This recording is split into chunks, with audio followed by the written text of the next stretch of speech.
Good morning. Telugu రాష్ట్రాల్లో ఉన్నటువంటి దళిత సోదరులారా, మాల బంధువులారా, మిత్రులారా, మాదిగ సోదరులారా, మిత్రులారా, ఎస్సీ వర్గీకరణ ముసుగులో దేశవ్యాప్తంగా రాజకీయ కుట్ర జరుగుతూ ఉంది. ఎందుకంటే మనమంతా కలిసి ఉంటే రాజ్యాధికారం వైపు కన్నెత్తి చూసేటటువంటి అవకాశాలు ఉన్నాయి. కాబట్టి ఈ ఎస్సీ వర్గీకరణ ముసుగులో దళితుల ఐక్యతను దెబ్బకొట్టి పర్మనెంట్గా రాజ్యాధికారానికి దూరం చేసేటటువంటి కుట్ర అన్న విషయాన్ని ఈ సందర్భంగా మీరందరూ గమనించాలి మిత్రులారా. దీనికి అన్ని రాజకీయ పార్టీలు మద్దతే తెలుపుతా ఉన్నాయి.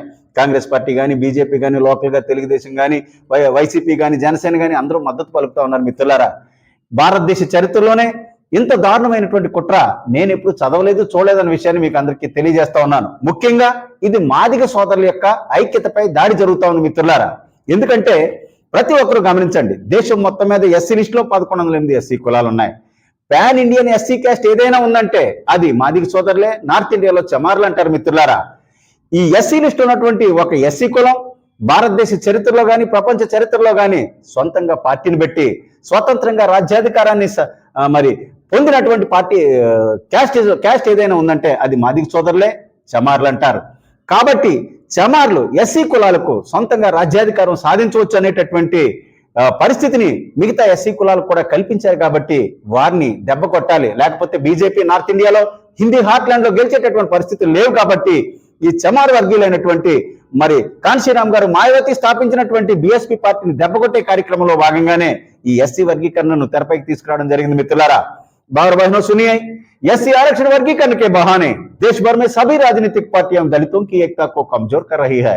इस पर हमें सभी को मिलकर लोकतांत्रिक लड़ाई करनी चाहिए. भाइयों बहनों, लड़ना है. మోడీ గారు ఏమంటున్నారంటే ఎస్సీ లిస్ట్ లో ఉన్నటువంటి మిగతా కులాలకు న్యాయం చేసేటటువంటి ప్రక్రియ అని చెప్తా ఉన్నారు మిత్రులారా. కానీ మనకి రిజర్వేషన్ పేరుతో మనం బెనిఫిట్ పొందుతా ఉంది 100లో కేవలం 4గురికే బెనిఫిట్ జరుగుతా ఉంది. 100లో కేవలం 4గురికి మాత్రమే మిత్రులారా. ఈ 100లో 4గురికి ఇచ్చేటటువంటి ఈ సీట్లను దేశవ్యాప్తంగా ఉన్నటువంటి 1100 ఎస్సీ కులాలకు మోడీ గారు సమంగా పంచుతారట.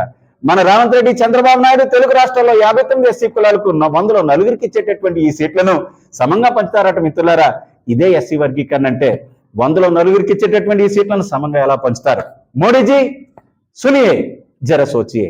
एससी लिस्ट में बाकी जातियों पर अगर आपको सच्चा प्यार है, अगर आपको सच्चा प्रेम है, आरक्षण 10% और बढ़ाकर बाकी जातियों को देना चाहिए. मोदी जी आप कर सकते तो यह काम करें, लेकिन दलित जातियों को विभाजित ना करें. मोदी जी यह काम देश के लिए अच्छा नहीं है. మిత్రులారా, మోడీ గారు రిజర్వేషన్ పెంచి ఇంకో 10% మిగతా కులాలకి ఇచ్చేయాలి కానీ వాళ్ళని బాగు చేయాలనుకుంటే, లేదా ఒక స్పెషల్ ఎకనామిక్ ప్యాకేజ్ ప్రకటించాలి, లేదా వారి కోసం స్పెషల్ ఇన్స్టిట్యూషన్స్ కట్టించాలి, లేదా రత్నాకర్ లాంటితో పోటీ పడలేకపోతున్నారంటే వారి కోసం స్పెషల్ కోచింగ్ ఇప్పించాలి. కానీ 100లో 4గురికి ఇచ్చేటటువంటి ఎంగిలి మెతుకుల్లో ఓటాల కోసం ఎస్సీ వర్గీకరణ పేరుతో కొట్లాడించడం ఎంతవరకు కరెక్ట్ మిత్రులారా? మాదిగ సోదరులు అలాగే దళిత సోదరులు అందరూ గమనించాలి. ఈ దేశంలో యా హిందుస్థాన్ నహీ హై యా చమర్స్థాన్ హై అన్నారు మన కాంశీరామ్ గారు. యా ఆర్యస్థాన్ నహీ హై యా చమర్స్థాన్ అని. ఇది మాదిగల దేశం తప్ప ఆర్యుల దేశం కాదని ఎందుకన్నారంటే చూసుకోండి, మీరు ఒకసారి చరిత్రను వెనక్కి చదవండి మిత్రులారా. Ex chief minister of Rajasthan Jagannath Pahadia గారు చమార్ మాదిగ సోదరులు. Ex chief minister of Bihar Ram Sudhakar Das Madiga సోదరులు. అలాగే కాంశీరామ్ గారు మాదిగ సోదరులు. మాయావతి గారు మాదిగ సోదరి. అలాగే X chief minister of Punjab Charanjit Singh Channi గారు మాదిగ సోదరులు. బాబు జగజ్జీవన్ రావు గారు మాదిగ సోదరులు. మీరా కుమార్ గారు మాదిగ సోదరులు. సుశీల్ కుమార్ షిండే గారు మాదిగ. మరి ఇంత జరుగుతూ ఉంటే నేను చెప్పదలుచుకుంది ఒకటే, దేశం మొత్తం మీద ఓవరాల్ గా తీసుకుంటే అన్ని విషయాల్లోని మాదిగ సోదరులే డామినేషన్ మిత్రులారా. పాన్ ఇండియన్ ఎస్సీ క్యాస్ట్ ఏదైనా ఉందంటే 1108 ఎస్సీ కులాల్లో మాదిగ సోదరులే.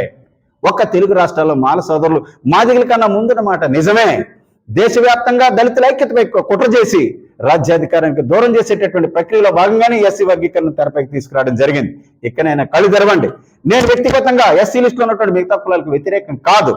దళితులను ముక్కలు చేసేటటువంటి పరిస్థితులు ఉన్నాయి కాబట్టి ఎస్సీ వర్గీకరణ పేరుతో ఈ యొక్క పోరాటాన్ని దేశవ్యాప్తంగా మరి సాగించాలనేటటువంటి ఉద్దేశంతోనే దీన్ని మరి నేను యాక్టివ్గా తిరుగుతా ఉన్నాను మిత్రులారా. అలాగే తమిళనాడులో కానీ, కర్ణాటకలో కానీ అన్ని భాషల్లో కూడా ఏదైతే ఉందో ఈ కుట్రను తెలియజేయడం జరుగుతూ ఉంది. మీరందరూ ఒక్కసారి గమనించి శాంతియుతంగా ప్రజాస్వామ్యయుతంగా పోరాటం చేయాలని చెప్పేసి ఈ సందర్భంగా మీకు విజ్ఞప్తి చేస్తా ఉన్నాను. అలాగే తెలుగు రాష్ట్రంలో ఉన్నటువంటి మాల సోదరులారా, ఇంత అన్యాయం జరుగుతూ ఉన్నా కూడా మీరెవరో మాట్లాడకపోవడం వల్ల ఈ తెలుగు రాష్ట్రాల్లో మాల జాతి ఉందా సచ్చిందా అనేటటువంటి అనుమానం కలుగుతా ఉంది మిత్రులారా. రాజకీయ పార్టీలకు చెంచాగిరి చేసేటటువంటి మాల నాయకులు, ప్రజాప్రతినిధులు కనీసం స్పందించడం లేదు. ఎందుకంటే వారికి ఏమీ తెలియదు. స్వార్థ ప్రయోజనం, వ్యక్తిగత ప్రయోజనం తప్ప వారికి ఏమీ తెలియదు మిత్రులారా. ఇకనైనా సరే మీరు కళ్ళు తెరిచి ఈ యొక్క శాంతియుత పోరాటంలో మీరు పాల్గొనకపోతే అనగనగా ఒకప్పుడు తెలుగు రాష్ట్రాల్లో మాల జాతి ఉండేదని చరిత్రలో చదువుకునేటటువంటి పరిస్థితి వస్తుంది. జాతి అంతరించిపోద్ది, ఉనికి లేకుండా పోయింది. మిత్రులారా, మన తరపున మాట్లాడేటటువంటి నాయకుడు ఎవరో లేకుండా పోయాడు. ఇక నేను బయటికి రండి, పోరాడదాం, చేయ కలుపుదాం, ప్రజాస్వామ్యయుతంగా శాంతియుతంగా గాంధీ మార్గంలో పోరాడడానికి సిద్ధం కావాలని కోరుకుంటూ doctor Ratnakar, national president for racks and Mala Mahanadu. Thank you all.